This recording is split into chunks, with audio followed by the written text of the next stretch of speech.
Hi, Janelle Schaefer with Sheep Hill Herbs, and welcome back to another video. Today I'm going to show you how to make a really tasty apple cider spiced drink. And this is an alternative to something sweet that you might be craving and isn't healthy for you. Maybe it's juice, maybe it's soda, maybe it's an alcoholic beverage. And those kinds of sugary drinks have nothing nutritive and only weaken the immune system. So it's fall. I love apple cider and I love to make it extra spicy. So I'm going to show you what to do to make a delicious fall drink. So let's get started. Okay, so I'm not in my kitchen and I just have a small pot in front of me to do this demonstration, but typically you would be in your kitchen and I would say you need a large pot to hold a gallon of apple cider. So I'm going to just describe it here with this smaller pot.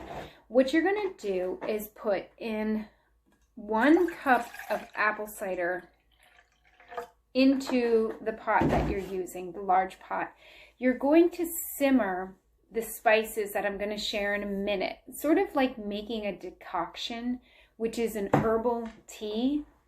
But instead of making it with water, we're making it with the cider. And you're going to only use 1 cup of the cider first because I don't want you to boil or simmer your apple cider to death, basically. Because a lot of the ciders, this one is pasteurized, but I do have some others that are mildly processed, so they still have like some of the enzymes and those like live particles that you don't want to just boil away. So that's why I'm having you start with 1 cup. Okay, so into this you're going to put 2 cinnamon sticks, and cinnamon is a bark, in case you didn't know, from the tree. It curls after it's peeled, and 2 is adequate. Then I have some star anise, which is so delicious, deliciously smelling, a really wonderful fall spice. And you're going to put in 4 into the pot. And then I have a small handful of wild cherry bark, which I actually peeled from a cherry tree that we have. I had to prune some of the branches, so I'm putting that in.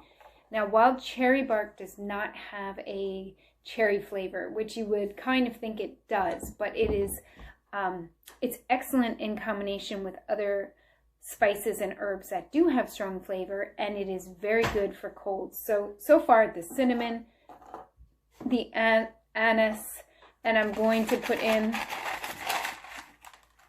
I like cloves. I love cloves. I don't want to say this is a handful, but sort of like a small little scoop of cloves. I love clove. The spices are anti-fungal, antibacterial, antiviral, and we're really going to concentrate them into this cider. And then I love nutmeg, and nutmeg I use in abundance. I use it in everything. And these little graters are great. So I have 2 smaller pieces here that I didn't finish, and I'm going to put in and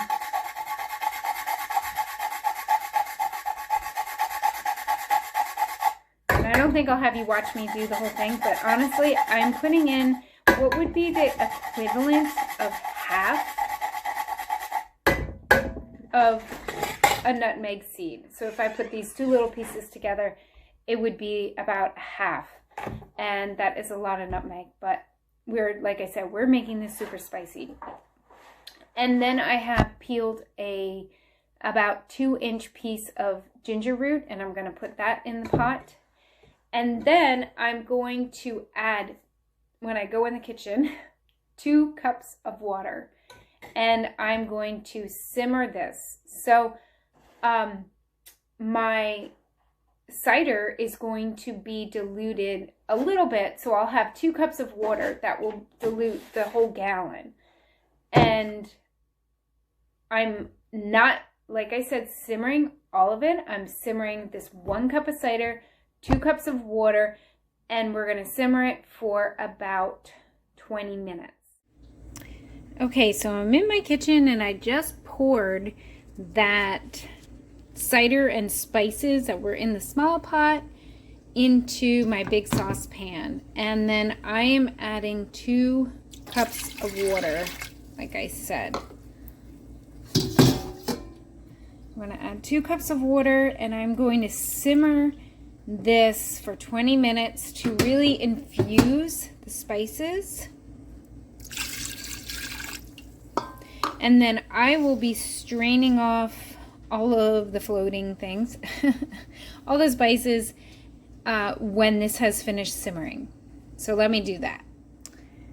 Okay, so I finished simmering the tea, the cider tea with all the spices, and I just poured in the rest of the apple cider, and this is really hot. It's no longer simmering. I'm going to put the lid on and just let it steep for another